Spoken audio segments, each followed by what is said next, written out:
This video is about Booklet 8, Safety, Environment, Telecare and Functioning.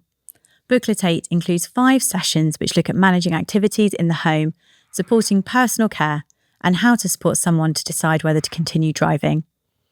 The sessions on living well at home use the DICE approach to look at how to support a person with dementia who has difficulties with household activities, such as making meals, keeping the house tidy, doing laundry, or using the telephone.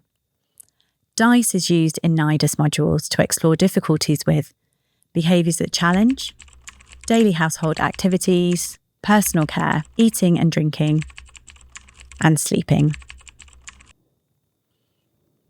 It includes 4 steps: describing a difficulty, investigating what is causing it, creating strategies, and evaluating whether the strategies have helped. If the strategies have helped, the client will want to keep doing them. If not, they can roll the dice again. The first step is to describe the household activity causing difficulty. The goal for the session is then set around this.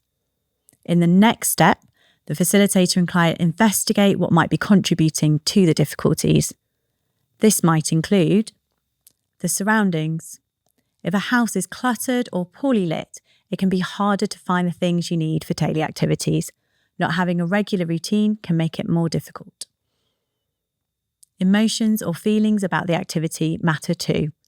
Sometimes people with dementia avoid activities they find upsetting or no longer understand are important. Support.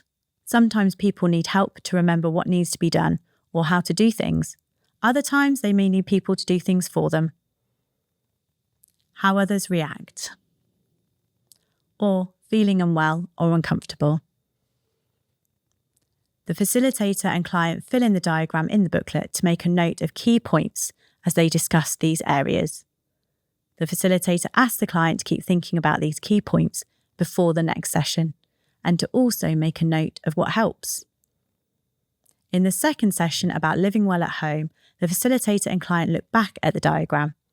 They review tips in each of the areas that might help with creating strategies.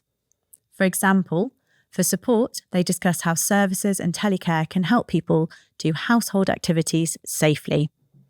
Then, they discuss the last stage of DICE, evaluating. How will the client decide whether the strategies they have created are working?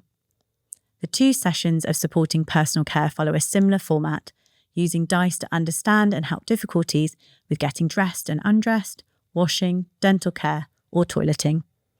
As for the Living Well sessions, the difficulties are described and investigated in session 1, and then session 2 is about creating strategies that might help and thinking about how to evaluate if they have worked. The last session in this booklet is about decisions around driving. It is written in 2 sections, and we recommend focusing on the one that feels the most relevant to the situation. The first one is on safe driving. It is written for the client with support from the carer. The facilitator starts asking about the person's driving. They look through together a list of difficulties that can arise when driving with memory problems, and then at some tips on safer driving for people with memory loss. To introduce the topic of whether and for how long to carry on driving, the facilitator asks about advantages and disadvantages of continuing driving. The second section is written from the carer's point of view and is about how to support somebody who needs to stop driving. It gives some practical information and some tips. Driving can be a really sensitive subject for people because it's a real source of independence, and the thought of losing their ability to drive is very, very difficult for people. And it can lead to lots of really difficult conversations between people with dementia and their loved ones, where they have slightly different perspectives on safety around driving.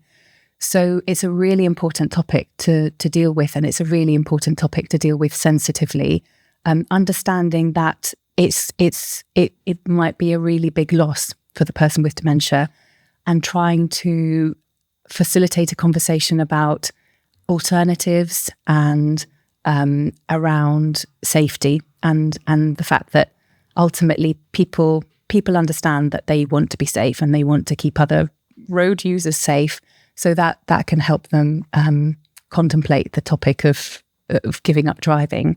But it does need to be done very sensitively, with an understanding that it's a very hard thing for people.